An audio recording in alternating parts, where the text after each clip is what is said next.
Hello friends, I am Sivarth hello friends, I am Sivarth Manaka from Aram institute. आज इस video में जितने भी सीएससी सीएमए वाले स्टूडेंट हैं ध्यान से सुनना। अपन इनकम टैक्स के 4 केस सिनेरियो 5 केस सिनेरियो कर चुके हैं। ये 5th या 6th केस सिनेरियो है सर। और भी अभी बहुत सारे बच्चे, आपको सिंपल मेरे साथ बने हुए रहना है। सर मैं हर केस सिनेरियो का पीडीएफ टेलीग्राम में शेयर कर देता हूँ। सर इंपॉर्टेंट वाला पीडीएफ जिसमें सब रिवीजन लेक्चर्स वगैरह सब है वो मैंने टेलीग्राम में शेयर किया हुआ है। अमेंडमेंट लेक्चर्स वगैरह सब शेयर किए हुए सर। आपको सिंपल मेरे साथ बैठ के पढ़ना है, रिवीजन है sir, very important. Case scenarios अपन सॉल्व कर रहे हैं। जीएसटी के मैंने डाल चुका है सर। इनकम टैक्स के केस सिनेरियो सॉल्व करना बच गया था सर, उसको सॉल्व कर लेते हैं, खत्म करते हैं इसको भी सर। ठीक है, चलो टाइम वेस्ट नहीं करते सर, क्वेश्चन पढ़ते हैं क्योंकि बहुत टाइम वेस्ट हो जाता है सर। चैनल को सब्सक्राइब करना, लाइक जरूर करना सर, फ्रेंड्स तक शेयर करना बहुत इंपॉर्टेंट है ये सब चीजें। केस सिनेरियो का तरीका क्या सिखाया था, सिंपल। पहले क्वेश्चन पढ़ते हैं। आपको क्या बोल रहा है sir? Would income earn from the agriculture land given on lease is taxable in the hands of mister पता नहीं जेड, क्या तो अजीब टाइप के नाम है। ठीक है। Would income arising from the transfer of residential property in Indore is chargeable to tax in India? क्या वो चार्जेबल टू टैक्स है? इफ यस तो अमाउंट ऑफ कैपिटल गेन भी निकालना है। ठीक है भाई, कैपिटल गेन वाली बात है इस क्वेश्चन में। What is the residential status, ये भी निकालना है सर। आ गया।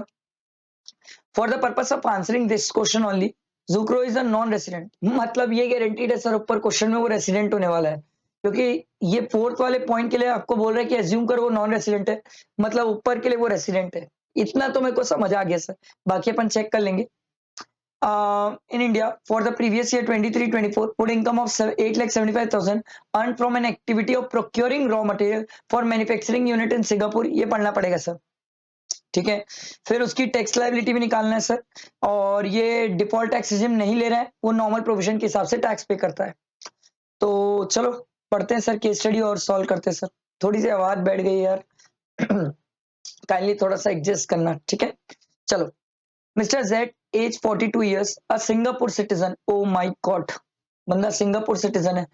Visit India for business purpose on a regular basis. He was in India for first time in 1920 for 270 days, 2021 for 90 days, and 21-22 for 145 days, 22-23 for 155 days. In the current financial year 23-24, he along with his family had came to India for on 10th August. India में कब आया? 10 अगस्त को, for a pleasure trip. His family returned to Singapore on 31st August 2023. However, he stayed back to complete some business commitment and then returned to Singapore on 17 November. तो भैया चलो days count करते हैं। अगस्त में होते हैं 31 डेज। 10 तारीख को इंडिया में आया तो अगस्त के हो गए 22, सितंबर, अक्टूबर, नवंबर में कितने दिन था सर? 17 डेज। 17 को गया ना, तो टोटल कितने दिन हो गए? 22 प्लस 30 प्लस 31 प्लस 17, ये आ रहा है सर 100 डेज। 100 डेज ये प्रीवियस ईयर 23-24। अरे यार, प्रीवियस ईयर 23-24 में 100 डेज इंडिया में था। अब एक स्टूडेंट बोलेगा सर विजिट का केस नहीं लगेगा। नहीं सर, ये सिंगापुर सिटीजन है, थोड़ा ध्यान से। तो सर 60 डेज वाली कंडीशन देख सकते हैं, 182 वाली तो कंडीशन सेटिस्फाई नहीं हो रही है, तो 60 डेज तो हो गया प्रीवियस ईयर में। अब 365 भी देखना है, तो इसके पहले के 4 साल 155 प्लस 145 प्लस 190, इसके पहले के 4 साल प्लस 270, देखते कितने दिन हो गए। 155 प्लस 145 अरे 145 प्लस 190 प्लस 270, सर ये तो 760 डेज आ रहे हैं सर। सर 4 इयर्स में अपन को 365 देखना होता है, ये तो 365 से कहीं ज्यादा है सर। तो क्या ये बंदा रेसिडेंट हो गया? यस, ये बंदा रेसिडेंट हो गया। अब बात आती है ऑर्डिनरी की नॉट ऑर्डिनरी। सर अपन ने याद है नॉट ऑर्डिनरी के लिए कंडीशन क्या पड़ी थी सर? कि सर 729 डेज और लेस अगर इंडिया में रहा तो नॉट ऑर्डिनरी। सर ये तो 760 डेज है सर 7 इयर्स में। प्रीवियस ईयर को छोड़ के उसके पहले के 7 इयर्स में सर 729 डेज से ज्यादा इंडिया में, तो क्या ये ऑर्डिनरी रेसिडेंट हो जाएगा? यस। तो आओ, एक क्वेश्चन का आंसर तो मिल गया sir, resident and ordinary resident. आगे बढ़ते हैं क्वेश्चन में। देखो Mr. Z owns a manufacturing unit in Singapore. He basically comes to India for procurement of raw material. He has appointed Mr. Manish as a dependent agent. Sir याद रखना, अब ये resident plus ordinary resident है. As a dependent agent in Mumbai, who procure raw material from India and then export it to Singapore.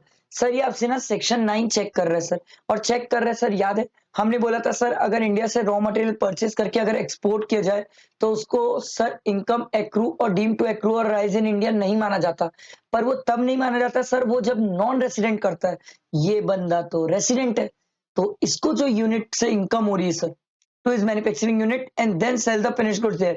An income of 8,75,000 were received in Singapore out of this activity. Sir, क्या ये income taxable है? Yes, ये income taxable है.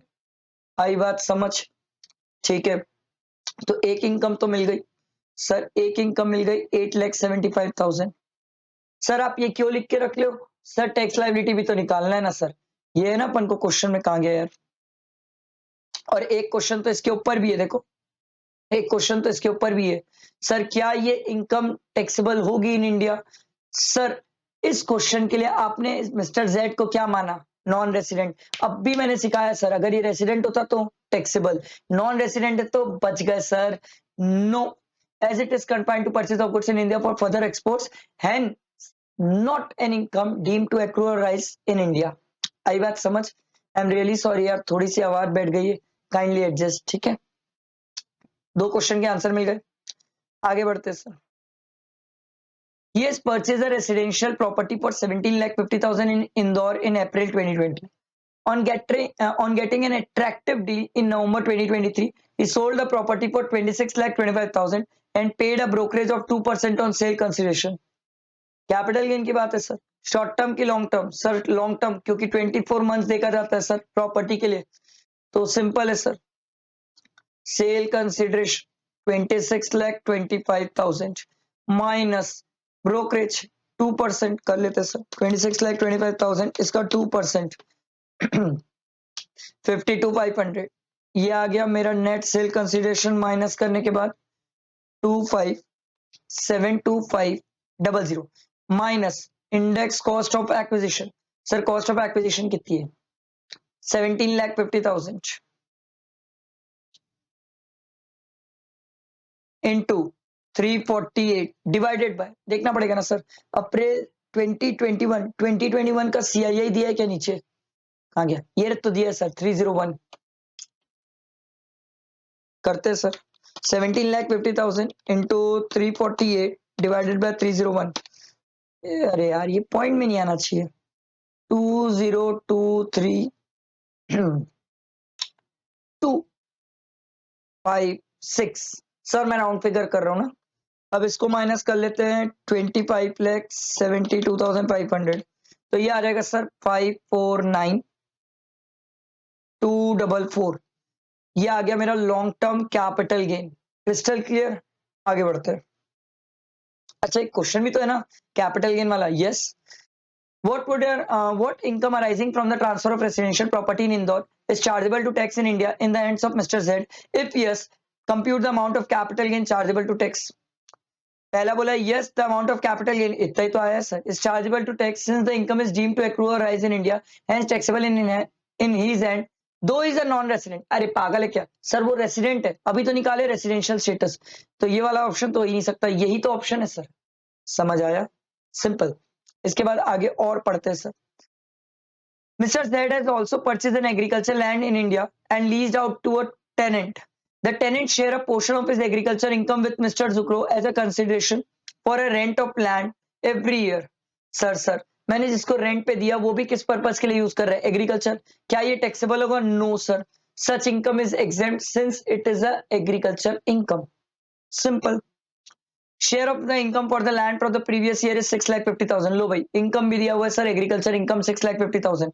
अच्छा अब अपना first second third answer हो गया, फोर्थ हो गया. अब टैक्स लाइबिलिटी बची है सर. तो अब टैक्स लाइबिलिटी के लिए सर आपने एक इनकम 8,75,000 निकाली, दूसरी इनकम ये निकाला ना sir long term capital gain कितना था सर? 549244. भाई ये 4 है ना? ठीक है. और कुछ है क्या? हाँ, एग्रीकल्चर इनकम भी है। अब टैक्स लायबिलिटी निकालने के लिए उसको भी देख लेंगे सर। प्लस 8,75,000 ये आ रहा है सर 1424,244 ये आ गई इनकम।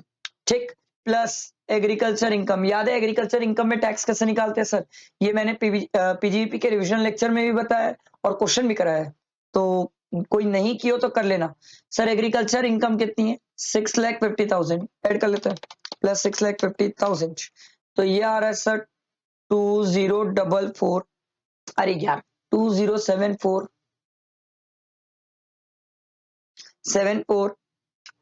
244 ये आ गई सर इसकी टोटल इनकम। अब इस पे टैक्स लगाते हैं सर।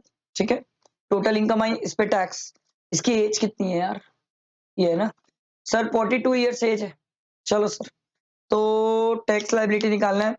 42 ईयर्स की एज है, कुछ और तो नहीं दिया ना इसके लिए? हाँ, नॉर्मल प्रोविजन अप्लाई कर रहे हैं सर। तो सर 10 लाख में तो फिक्स्ड है 112500। बचे बैलेंस में सर 30% निकाल लेते हैं। माइनस 10 लाख करता हूँ, इसका 30% बैलेंस का 322,222,7 ले लेते हैं, प्लस 112500 434। एक मिनट, ये तो गड़बड़ हो रही है। ये मैं क्या कर दिया? अरे भैया, कैपिटल गेन की इनकम है, मैं कैपिटल गेन की इनकम पे भी नॉर्मल प्रोविजन अप्लाई कर दिया। ओ हो, ये कैसे हो सकता है सर? सर 10 लाख पे ये जो निकाले ये परफेक्ट है, कैपिटल गेन की इनकम पे तो सर 20% लगेगा ना आराम से। सर 2074,244 की इनकम है, इसमें कैपिटल गेन की इनकम कितनी है सर? 549,244 ये हटा देते सर। ठीक ना, 2074,244 माइनस 549,244 ये आ रहा है सर 15,25,000। इसका 20% गड़बड़ हो जाएगा ना सर? ठीक है, इसका 10 लाख में फिक्स है सर 112500। ठीक है, और बचा बैलेंस जो बचा माइनस 10 लाख, ये है सर 5,25,000। इसका 30%, इसका 30% ये आ रहा है सर 157500 और इसका 20% कितना आएगा? 549,244 इंटू 20% 109849 कर लेते हैं, राउंड फिगर कर लेते हैं। ठीक है, तो इसको ऐड करते हैं, प्लस 112500 प्लस 157500 तो ये टोटल आ रहा है सर 379,844 ले 49 ले लो, ज्यादा बेटर है सर। आया समझ ये टैक्स कैसे कंप्यूट हुआ नॉर्मल प्रोविजन के हिसाब से? ये तो तब था सर जब अपन नॉर्मली कंक्लूड किए सर। अभी तो एग्रीकल्चर इनकम दी हुई है, तो सर अपन क्या करते हैं? Step 2 sir, basic exemption limit 2,50,000 plus agriculture income कितनी है सर? 6,50,000। इतनी तो है ना? हाँ, एग्रीकल्चर इनकम 6,50,000, दोनों को ऐड किए तो कितना आ गया सर? 9 लाख। सर अब 9 लाख पे टैक्स निकालना पड़ेगा सर, तो 9 लाख पे टैक्स पहले 2,50,000 नील, बचा कितना सर? 6,50,000। नेक्स्ट 2,50,000 पे 5%, बचा कितना? 4 लाख। बचे 4 लाख पे 20%, ये कितना आ जाएगा? 12500 और 4 लाख का 20% होता है 80,000। ठीक है, तो ये आ जाएगा सर 92,500। ठीक, ये टैक्स आया। अब क्या करेंगे सर? ये जो आपने स्टेप 1 में निकाला है ना सर टैक्स, ठीक है, स्टेप 1 के टैक्स से स्टेप 1 के टैक्स से स्टेप 2 के टैक्स को माइनस कर देते हैं। तो 1 का टैक्स कितना है सर? छोटा कर लेता हूँ यार, 379,849 माइनस 92,500 करना पड़ेगा। 379,849 माइनस 92,500, 287,349, ठीक है, प्लस 4% भी तो करना है, प्लस 4%, 298843।